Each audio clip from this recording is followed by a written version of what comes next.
Hello there, gang, and welcome to another episode of Displaying-Model-Behaviour, the Earth's mightiest video podcast.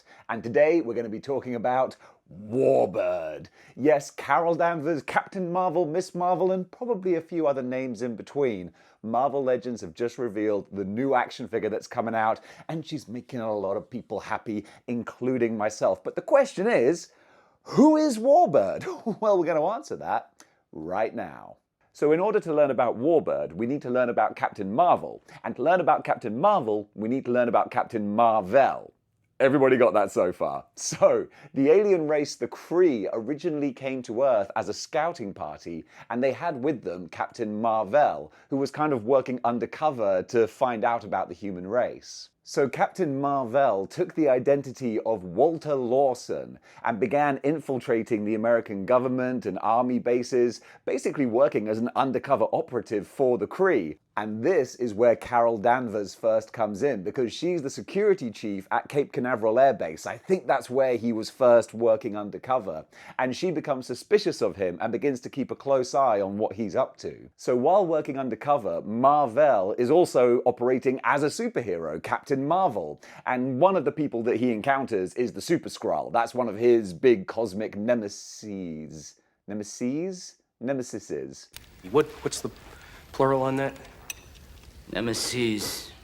Regardless, the Super Skrull. So while being a superhero, Marvel begins to grow an affinity to the human race, and he feels very protective of Earth. So of course there's going to be a conflict when Yon-Rogg gives the order that Captain Marvel has to release this bacteria plague on planet Earth. And of course he's a little bit like, are you sure? Are you sure we want to go down that road? Of course, being a loyal Kree soldier, he kind of goes about it, but then is super relieved when Prince Namor the Submariner foils his plan. He's like, no, geez, I guess we're not going to kill all the human race today. Shucks. Maybe next time, guys. So now Marvel is kind of stuck between a rock and a hard place. On Earth, Sharon Carter is already starting to get very suspicious as to who his human identity really is. So she's beginning to see through the cracks. And then up in space, Marvel's higher-ups and superiors are starting to question his loyalty to the cause as well. So yeah, he's getting it from both sides right now. Oh, as naturally said to a bishop. So after Marvel continuously helping the people of Earth and also working with Sharon Carter to foil various evil plots, the Kree are like, okay, you know what? We're starting to question your loyalty here, pal. And in fact, dare I say, someone's accusing him of things. Yep, Ronan the Accuser. I guess that's where he gets his name from. He's like, I accuse you of two-timing us with planet Earth, pal, and says that Marvel should be put to death. So Marvel was sentenced to death, and Yon-Rogg was more than happy to oblige. He's like, yeah, I never really liked that dude anyway. Fortunately, he was saved by Akon. Nope, not that Akon, but another alien race who are battling with the Kree. So Akon and the Kree have this huge big battle, but unfortunately in the crossfire, Marvel's wife gets killed. So we got some big character tragedy going on here. So Marvel blames Yon-Rogg for the death of his wife. So that's more fuel to the fire, and we got a beef now. We got a real personal beef. And in a very kind of tragedy upon sadness kind of situation, he takes the body of his wife back to Earth and breaks into the army facility where he was working with Sharon Carter so that he can steal a rocket and fly her body to a place where he can actually lay her to rest. So that's some real old school Marvel sad storytelling right there. They're good with their tragedy because, of course, from stealing the rocket so that he could lay his wife to rest, he also kind of betrayed Sharon Carter as well, because she's like, hey, I thought we were friends and we're buddies and we're working together, and now you're breaking into my army base and stealing a rocket.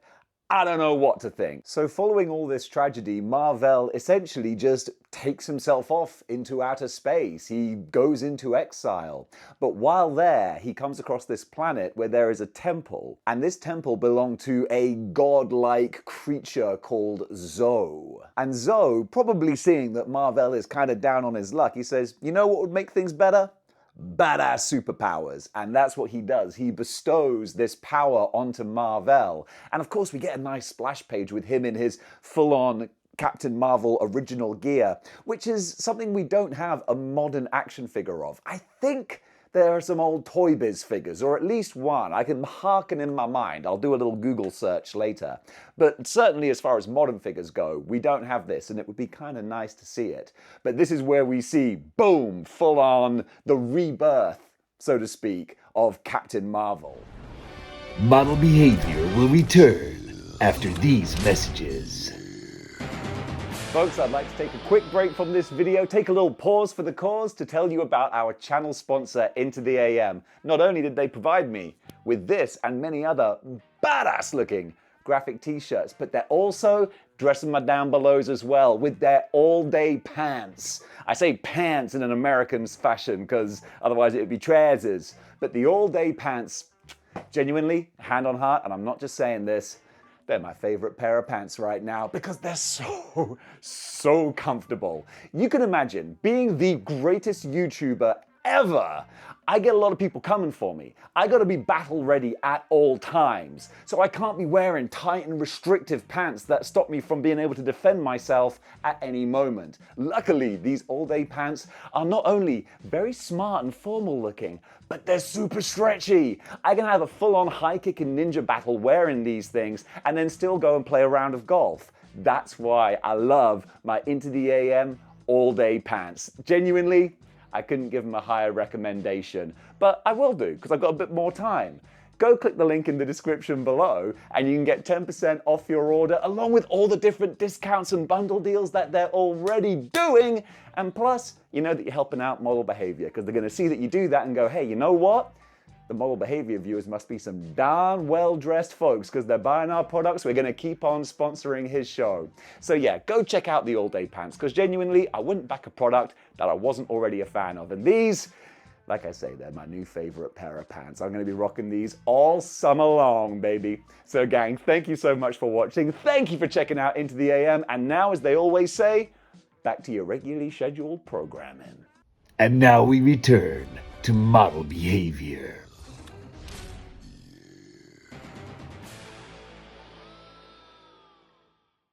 So with his new powers, Marvel returns to Earth in order to start looking for Yon-Rogg to seek some sweet, sweet revenge. Of course, now, having stolen this rocket, he is persona non grata, and the main person on his trail is none other than Carol Danvers. Now, this is where things get a little bit confusing. You know, the godlike being I mentioned, Zoe, who bestowed these powers onto Marvel? Yeah. Wasn't a real thing. Actually, it was all this projection illusion that was created by Ronan the Accuser. Also, I think he had another buddy who was working with him, but the name escapes me. You didn't come here for facts, did you? And this was all part of their plot to overthrow the Kree Empire. Everyone's trying to overthrow everyone. Honestly, like, I see these stories and I'm thinking, am I the only guy who would be happy to be like, yo, I'm just happy to be part of the team. What are we doing? Fortunately for Marvel, even though this god creation was just an illusion, the powers that were bestowed upon him were very real. So he ends up going back to the Kree homeworld where he has this meeting with the Supreme Intelligence, and this has always been a cool, weird, bizarre 70s style cosmic Marvel creation of just this giant green face thing, which is a combination, an amalgamation of all the greatest minds of the Kree Empire. So they have a little brouhaha and a chit chat, and the Supreme Intelligence gifts new powers to Marvel. I'm still standing here, an average Joe. No one's gifting me powers, and Marvel, just every other day, he's getting people giving him new powers. And now we get the classic Captain Marvel costume, or maybe the more recognizable Captain Marvel costume. That's a better word for it. So with his new powers, Marvel is ready to go back to Earth and gain some sweet revenge on Yon-Rogg. Also, as a little aside, it's around this time that he ends up being trapped in the negative zone, and we get this whole gimmick where his powers in essence gets incorporated into these nega bands that Rick Jones ends up getting hold of, and that's a whole side story. I mean, to be fair, we're 5 minutes in and we've barely touched on Carol Danvers, so we gotta move this train along. So while Marvel is dealing with all these negative zone shenanigans, Yon-Rogg is getting up to some shenanigans of his own down on Earth. First of all, he captures Sharon Carter. Sorry, it's really late while I'm editing this, and I just realized going through it that I say Sharon Carter instead of Carol Danvers so many times. No idea why I have that brain fart, but most of them I've been able to edit out seamlessly.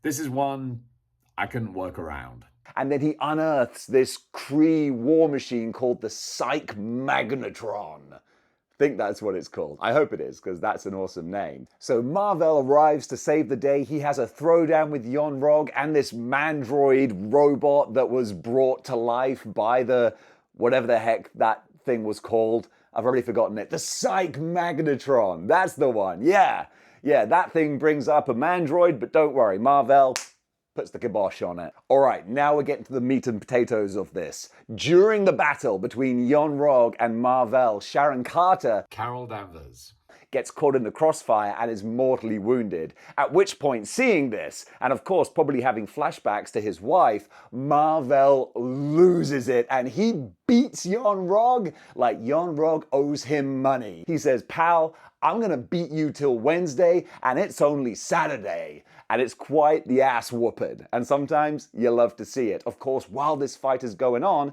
the Psych-Magnetron gets damaged and that starts overheating, and you know that we're only a few page turns away from a big old explosion. So just in the nick of time, Mar-Vell grabs Sharon Carter and swoops her to safety. Carol Danvers. And of course, Yon-Rogg is left there to perish in the explosion. One of those classic Batman, "I'm not going to kill you, but I don't have to save you either."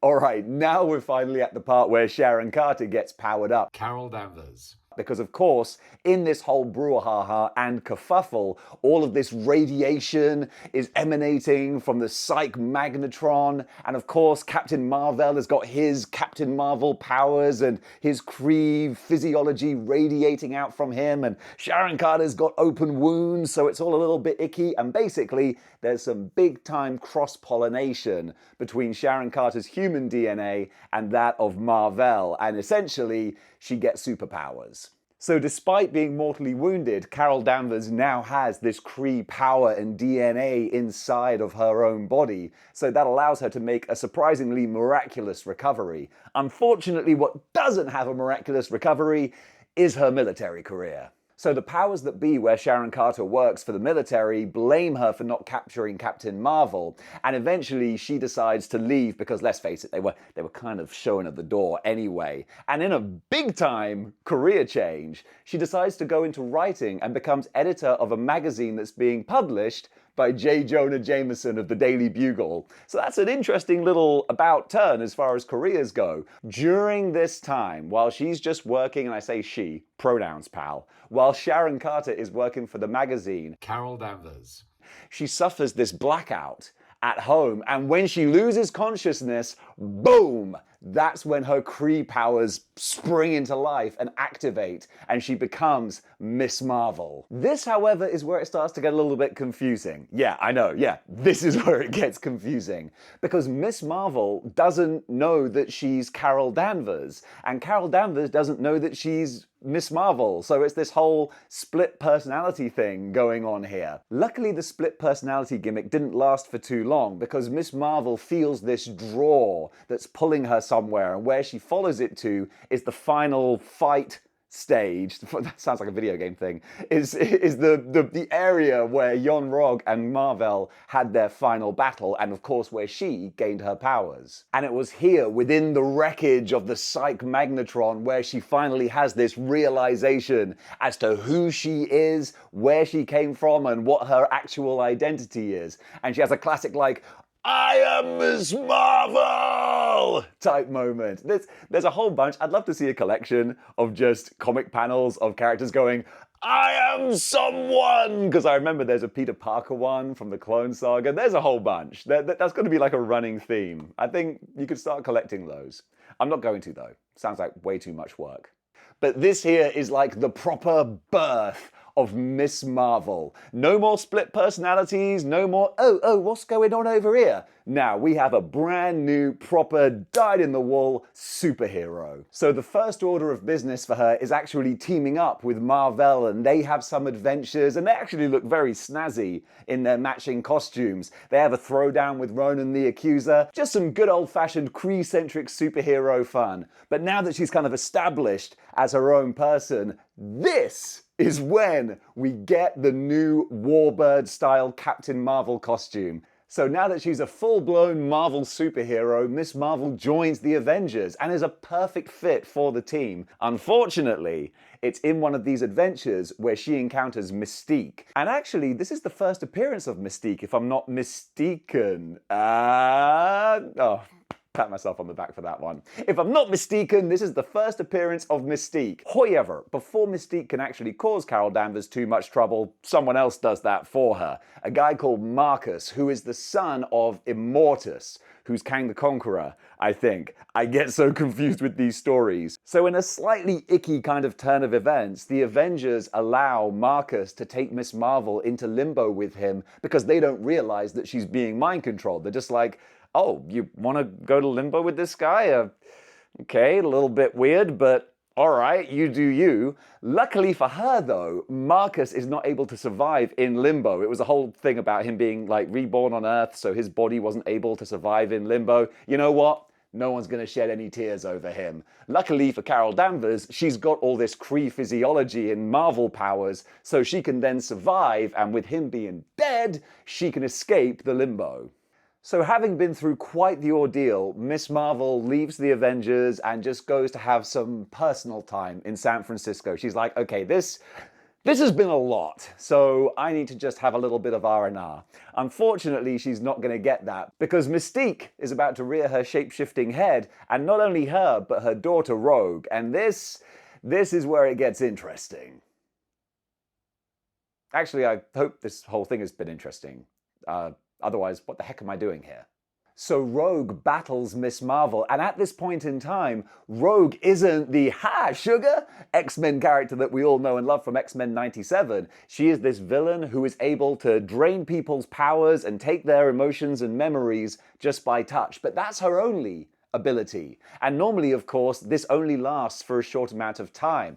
However, in her battle with Miss Marvel, Rogue holds on for too long. She's being egged on by Mystique, and she's like, Mama, I don't know if I should do this. And of course, Mystique's like, yeah, come on, just go for the burn, you can do it. But because she holds on for so long, she absorbs all of Miss Marvel's powers and then leaves poor old Sharon Carter comatose. Carol Danvers. And Rogue, being the villain that she is, she ain't done. She picks up her seemingly lifeless body and hikes her off the bridge. Luckily for Miss Marvel, Spiderwoman is there to make the last-minute save. So branching this story out further across the wider Marvel universe, Spider-Woman takes Carol Danvers to Professor Xavier at the X-Mansion so that he can bring her memory and her mind back. And then she actually stays with the X-Men for a little bit, but also makes a little stopover to the Avengers and is like, how could you let me go to limbo with an obvious psychopath?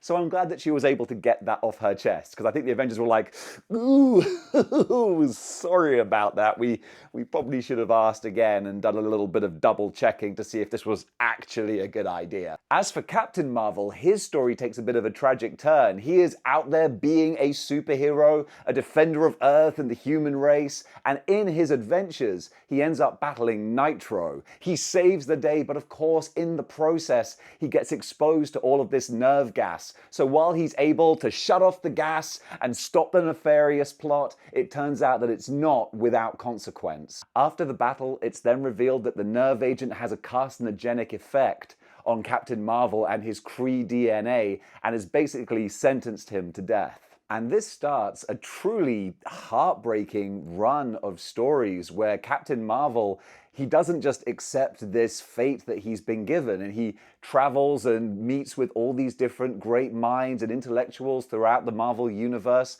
trying to find a cure for his condition. But ultimately, no one is able to undo what's been done. And in one of the most heartbreaking stories that, even to this day, really does stand the test of time, Captain Marvel accepts his fate and eventually just passes away from this illness. And man, even talking about it, it gives you goosebumps, because this was a beautifully told story, and honestly, it hits you. It really, really does. And I think that's why, even to this day, Marvel is still held in such high regard and esteem as a Marvel character, because his story just took all of us as readers on such a journey. Despite the passing of Captain Marvel, though, Miss Marvel, her career is really just beginning. She's still living and working with the X-Men, and she's using her experience from being in the military to help aid them in all of their missions. So it's during her adventures with the X-Men that Carol Danvers gets captured by the Brood.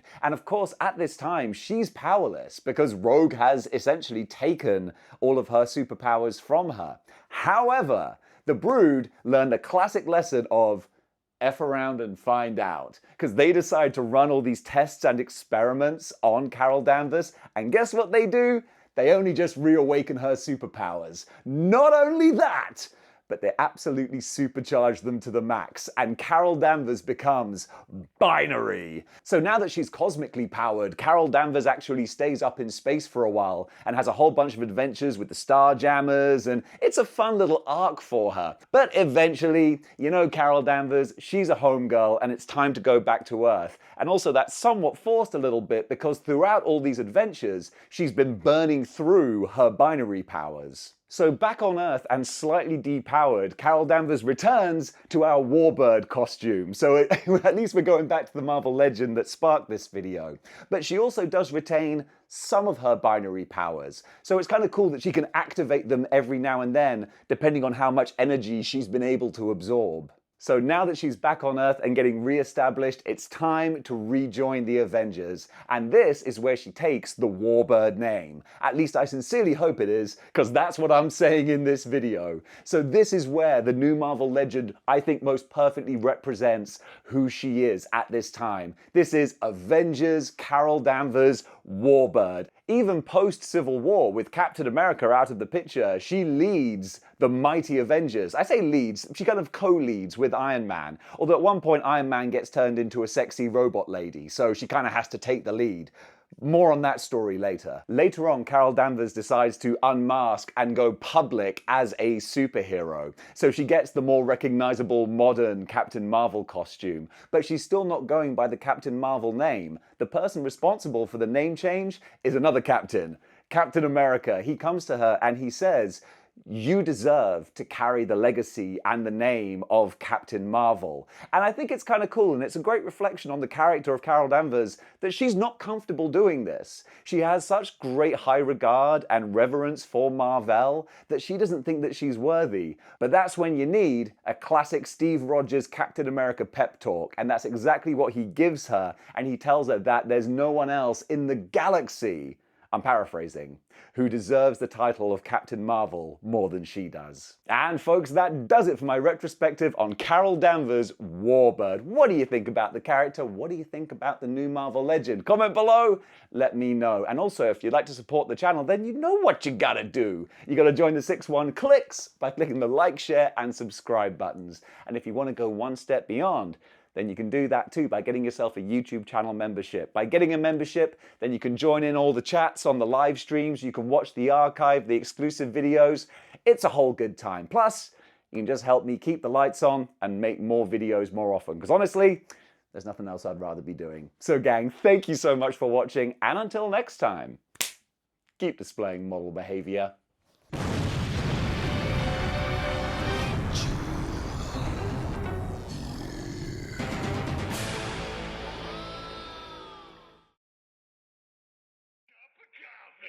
Cup of coffee.